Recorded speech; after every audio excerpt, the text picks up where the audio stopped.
Hi everyone, I'm Jay Fadden, joined by my great friends Kevin Elson and Bishop Reed.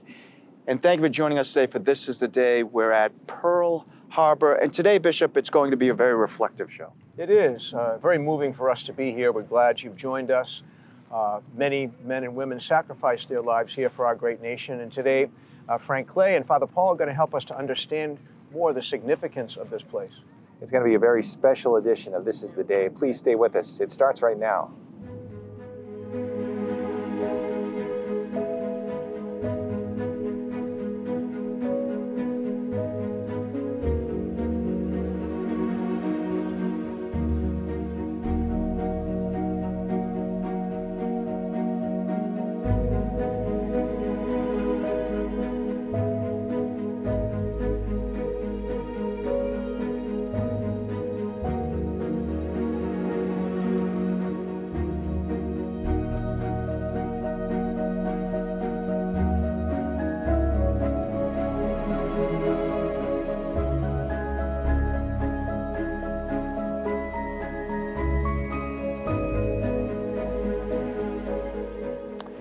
Hello. I'm Jay Fadden, joined by Kevin and Bishop Reed, and we are humbled to be right here today at Pearl Harbor. And a special thank you to Jacqueline, who has been so good to us, allowing us to bring this into your home today. And Bishop, I have to tell you, people have always told me how moving it is to come to Pearl Harbor, but until you're here, you really don't understand it.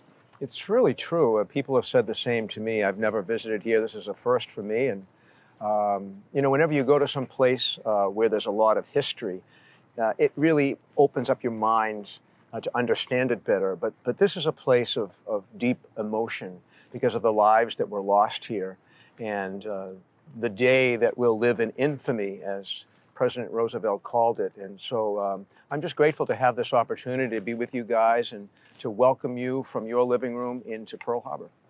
Yeah, what surprised me, too, is that the Arizona is behind us. We're looking at the Missouri in front of us, but I didn't realize about the Oklahoma and the Utah. Just so much history, Kevin. A part of the Pearl Harbor experience here. It's just a wonderful, as you mentioned, Jay, we have a unique perspective looking behind us at the Arizona Memorial, where over 1,100 sailors, that's their final resting place, a very moving place to take the shuttle launch out there to sort of reflect upon the sacrifice that they made and their families as well. And then we get to see the USS Missouri here, where the surrender of the Japanese happened right on the deck of the USS Missouri. So it's just a beautiful experience here. If you're ever in Honolulu, Hawaii, and on Oahu, you get a chance to come over here. It's just well worth it, and a wealth of history and knowledge, and as you said, a reflection on so many lives that were lost here. I'm looking at the Missouri right now, and it's touching for me because I don't know if I told you this, but my grandfather was a shipbuilder during World War II. Oh, I didn't realize that. Yeah, and the Missouri has actually been in World War II, Korea, and also Desert Storm. And it's over 800 feet long, and it weighs over 45,000 tons. So it's incredible. But the other thing I've noticed, Pete and I had come here earlier, and we're here early in the morning, but it's the number of people who come here to pay their respect to, as you said, Bishop, the loss of lives. It's just incredible. Yeah, and we're part of that group of people here today, along with all of you, through the magic of television, to come here to this place. One interesting thing that I noticed, I don't know if you guys noticed, but every flag here is perpetually at half-staff. So there's always a sense of gratitude for those who gave their lives here at Pearl Harbor, but also for all of the men and women who serve throughout the many wars and even today, and our veterans too. How grateful we must be for their service, particularly to those who have paid the ultimate sacrifice, giving their lives for our great nation. Kevin, have you been, I know you've been to Hawaii before. Have you been to Pearl Harbor before? Yes, I had the opportunity to go over to the Arizona Memorial, and just a very solemn experience, to be able to see the glass bottom there, to look down at it and recognize the lives that are there, and many that were lost that day too. So it is a very moving experience, and like I said, if you have the opportunity to do it, you have to make it a stop here. And we have so many reflections as we think about, as you were saying, about being here and about thinking back at, a lot of people had grandfathers, fathers who were around in the many different wars and stuff, and how special it is to pay tribute to all those who have served. And the thing too about the Arizona, and I found this out recently, is there is still oil coming up from the ship, even to this day. So many people to thank for us to do this, and one of them are you, our viewers. So while we're here at Pearl Harbor, we're doing a number of different things also. For instance, we're going to do a rosary from Pearl Harbor. Looking forward to that. Appropriately so, the sorrowful mysteries of the rosary. And during that time, we're going to pray in a particular way for those who lost their lives here. And throughout the history of this country, those who have given themselves so courageously and generously to preserve the freedom and the unity that is ours as Americans. And then, Kevin, later on, we're actually going to travel. A lot of people know it as a Punch Bowl. It's a national cemetery, which is just a beautiful location. Yeah, and Bishop's going to be able to do some reflections there and a rosary there as well. And, later in the show here, we're going to talk to somebody about the Missouri, too, give us a little history of that. And I know, Jay, you're going to talk to a chaplain here at the base, a civilian chaplain, and talk about the need for chaplaincy for the armed services and how important that is too. So we know for many of you at home, you won't have the opportunity to get out to Pearl Harbor. So we hope that today this is just a chance for you to get a taste of what a unbelievable place this is, what a humbling place it is for the sacrifice that so many people had. And Bishop, we're going to start by talking to the curator here at Pearl Harbor. We are. Kevin had a chance earlier to talk to Frank Clay, who, as Jay said, is the curator of the USS Missouri. So you're going to hear all about that. We're looking at it. So let's go to that interview right now. Please stay with us.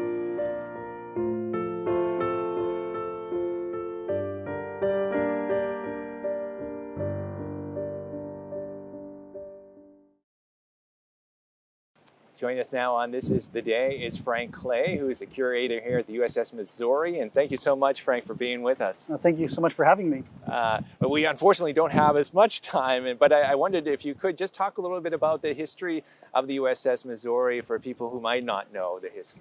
Sure, absolutely. So the USS Missouri was the last battleship ever completed by the U.S. Navy. Construction started in January of 1941 in the Brooklyn Naval Yards in New York. And she was launched on January 29, 1944. She then served in World War II in the Pacific Theater, battles of Iwo Jima and Okinawa.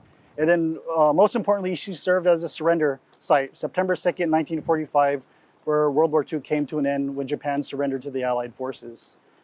She was kept in service. She served in the Korean War between 1950 and 1953.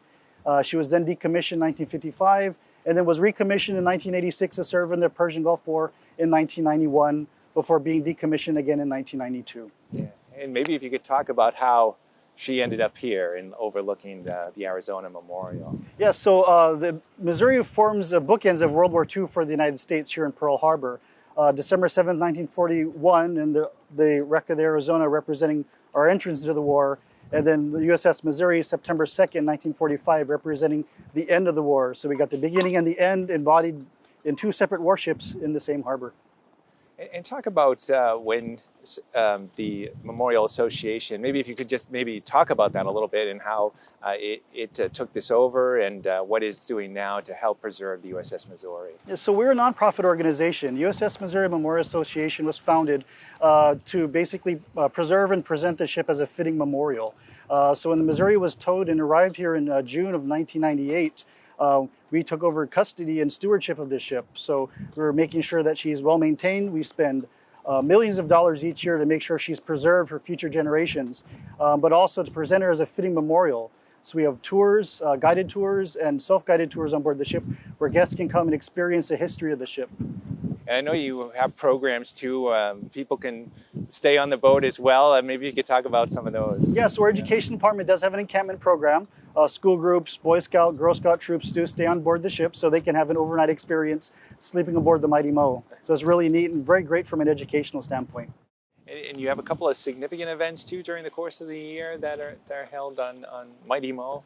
Yeah, so we obviously September 2nd is our big ceremony.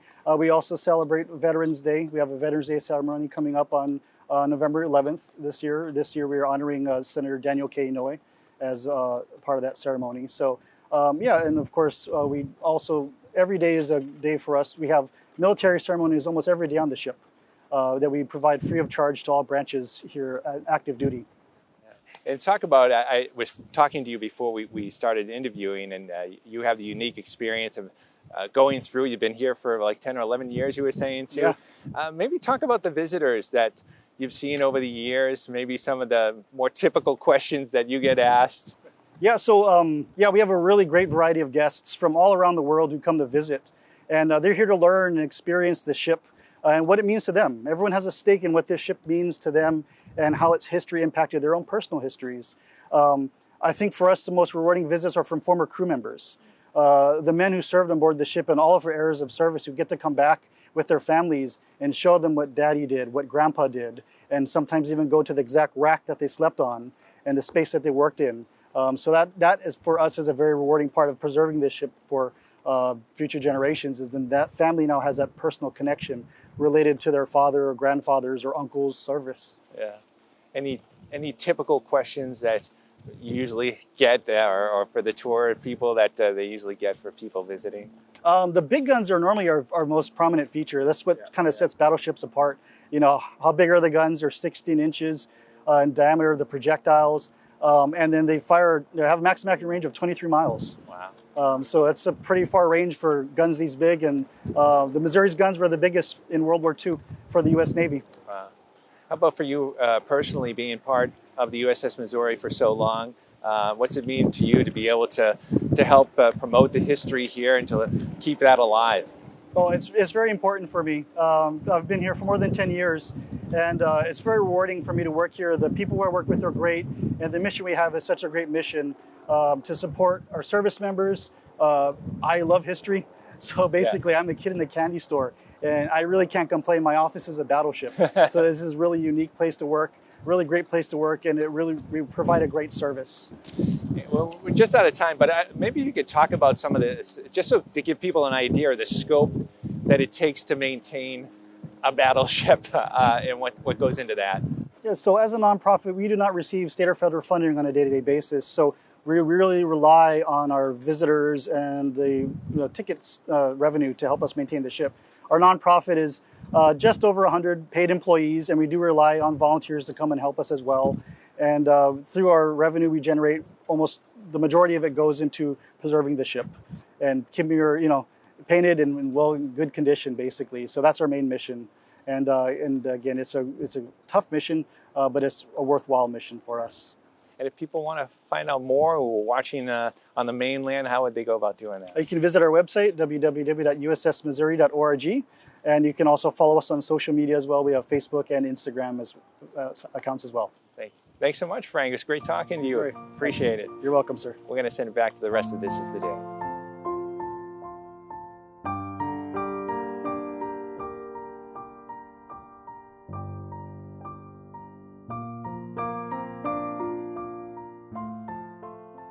And thank you very much, Frank, for being on the program. Very much appreciated. One of the places that we had talked about earlier was the National Memorial Cemetery for the Pacific, and it's called the Punch Bowl. That's what most people know it by. And Bishop, we're going to have you there today because you're going to do a reflection. What will you be talking about? Just the fact that it is such a moving place, very much like Pearl Harbor, a place of sublime beauty, and knowing that so many thousands of soldiers buried there who gave their lives for the country. So let's go to the Punch Bowl, which is the National Memorial Cemetery of the Pacific. It's an extremely important location for so many people. Let's go now.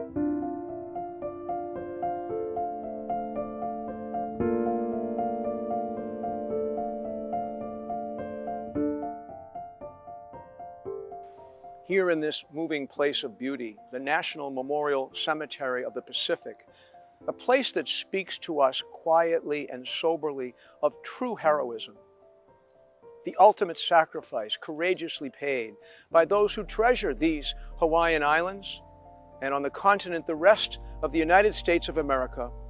We pause to remember and pray. The punch bowl from which the cemetery gets its name was created somewhere between 75,000 and 100,000 years ago by a powerful volcanic eruption that left this crater in which I'm now standing, hence the name Punch Bowl due to its unique natural shape. For thousands of years, ancient Hawaiians called this punch bowl Puawaina, which in English translates hill of sacrifice. You see, this place has been, since its creation, a sacred space for Hawaiians, and it was used as an ancient burial ground and the place of sacrifice hundreds and even thousands of years ago. As you see it now, this 116-acre cemetery just outside of Honolulu is the resting place for more than 25,000 brave soldiers and other military personnel who fought and perished in a number of different engagements around the Pacific. Pearl Harbor, of course, during World War II, and in Guam. More than 62,000 souls are buried, interred, and remembered here. The Punch Bowl is a sight to behold, with its lush shades of manicured green lawns set in stark contrast to the white granite and stonework of the surrounding walls and gravestones. And although here we reverence the graves of so many Americans, lives that were sacrificed to preserve our freedom and way of life, even still, the Punch Bowl National Cemetery echoes a quiet, calming beauty not found anywhere else on this island of Oahu, or perhaps anywhere in this world. Eternal rest grant to these brave individuals. They were our sons and daughters, our wives and husbands, our fathers and mothers, our friends and fellow Americans. And let perpetual light shine upon them. In this place of sublime beauty, the National Memorial Cemetery of the Pacific, may these courageous Americans rest in peace.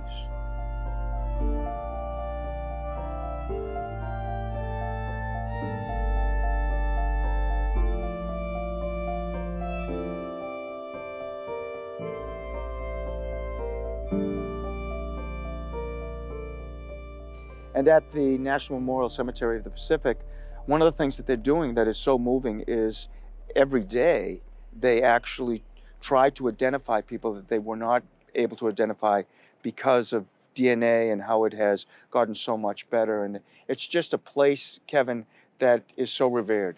Well, the amazing science that they have now to identify remains is incredible. And you know, it just happened recently with Father Emil Capon. They identified his remains from there and were able to bring them back home as well. So yeah, it's just, they're continuing to do that, continuing to perfect that science, and you know, hopefully they'll be able to identify more of those who have been lost, basically. Yeah. You know, I'm always impressed with the men, the priests who serve the military throughout this country and the world. Jay had a chance to talk with Father Paul, who's a member of the Congregation of the Sacred Hearts of Jesus and Mary, who were the first missionaries here in Hawaii. He serves the military personnel here in Pearl Harbor. Let's listen to that conversation.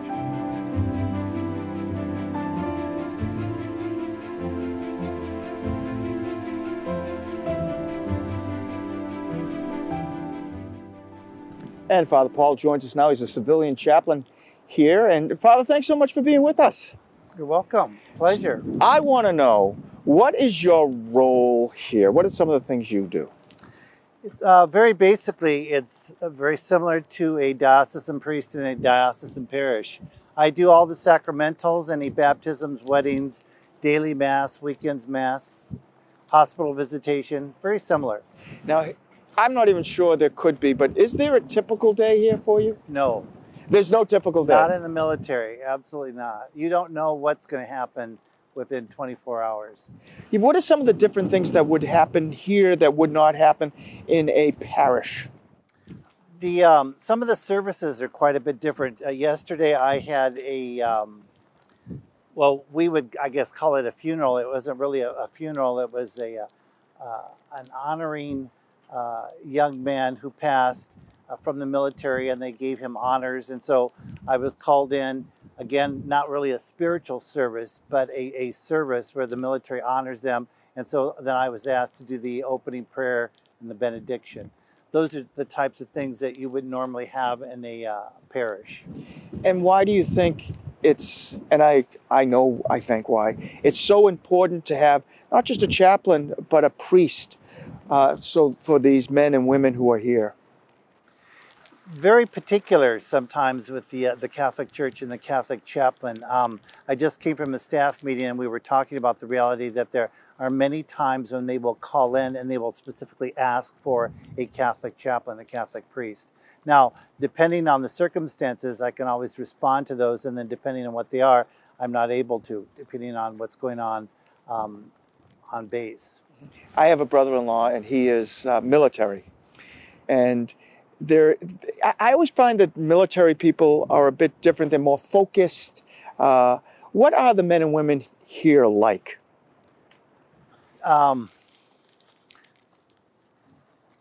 They are different, but the same. They're all human beings. They're all God's children. But they're wonderful people.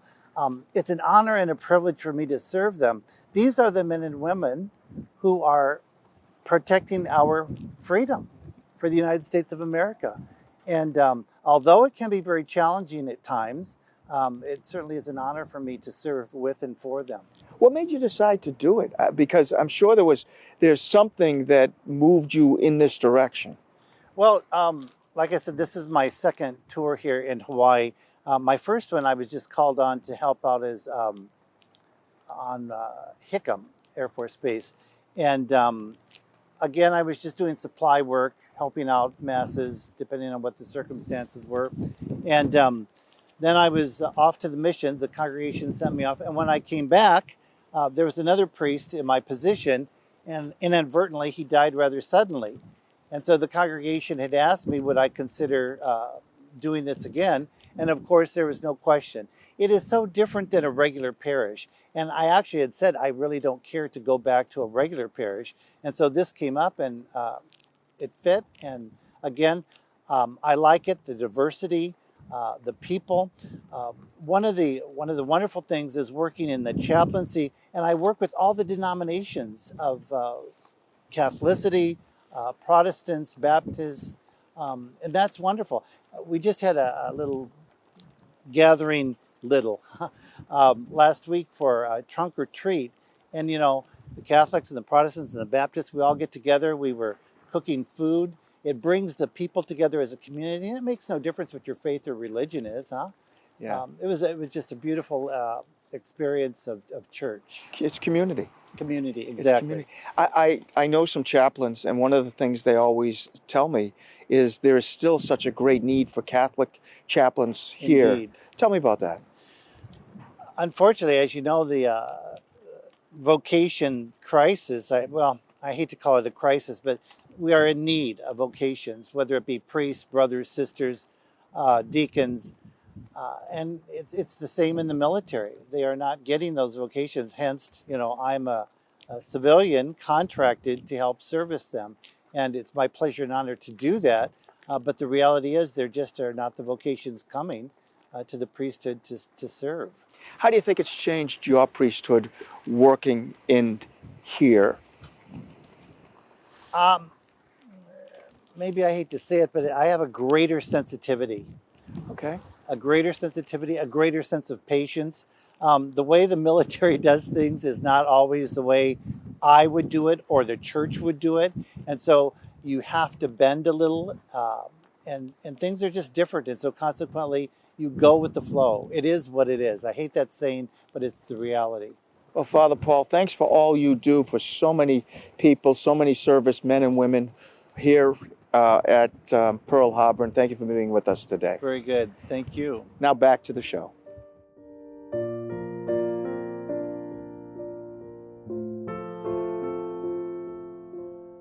And thank you so much, Father Paul, for being with us. And again, we'd like to thank Jacqueline and also Frank for being on the program. And just looking back on today in general, just so many things that we've seen and have touched us. Bishop, for yourself, what has been really the most moving part of this experience? I think when we first arrived here in Pearl Harbor, we saw the memorial of the Arizona, and you start thinking about what happened here on that day in December in 1941. Very, very moving. And I think of the role that we have as a television network, and we call ourselves America's Catholic Television Network. We're very proud to be Americans. And this is a place where your pride swells because of what happened here, the sacrifices that were made, and the sacrifices that are being made even at this time by our military personnel all throughout the world. Kevin, how about for you? Yeah, and as Bishop said, it's so important to keep history alive, and they're doing that here at Pearl Harbor and the USS Missouri, and the USS Missouri Foundation doing a great job keeping the upkeep of that battleship, which is intensive and takes a lot of money and resources and stuff. So a lot of these foundations are coming in to help out to keep some of these historic places and ships alive. So that's a wonderful thing that they're doing here. And for us and for all of you out there to help them out, come visit, make a donation if you can, and just keep this history alive, keep the remembrance of so many people who have given their lives to this country alive as well. So I think that's so important. For me, as time goes by, it's so easy to forget. It's easy to forget the sacrifice. It's easy to forget that these were young men and women who died. It's easy to forget that they had families who had to get notice of what had happened to them. And what this does is it makes us focus in not only on the great loss and the war itself, but on those individuals and the effect it had on so many different people. And as you look at the Arizona behind us and we look around, we know that it's not just a memorial, it's a place where people lived, and then one day everything is normal and the next everything has changed. For me, Bishop, it's an experience that I'll never forget, but it's also, it reminds me of, it wasn't just the people who died, the soldiers who died here, it was the families at home too. And also, it makes me recall, as you were talking to Father Paul, about the importance of chaplains to build up the men and the women who serve in our country. I think of Father Michael Meadus, who lives in the rectory with me, and the many priests and others who serve the military so faithfully by helping them and supporting them in their very difficult mission. Well, thank you so much for allowing us to bring this into your home on a special day. We hope you can watch all the other programming we did while we're here, and know that all of you, every one of you, are in our thoughts and in our prayers. And as we conclude this special edition of This is the Day here at Pearl Harbor on the island of Oahu, we ask God's special blessings upon you, particularly if you are serving in the military. We ask God to protect you and all those who protect and guard our country. And may Almighty God bless you and give you the graces that you need this day. The Father, the Son, and the Holy Spirit. Amen. Thanks for joining us here for this special edition of This is the Day at Pearl Harbor.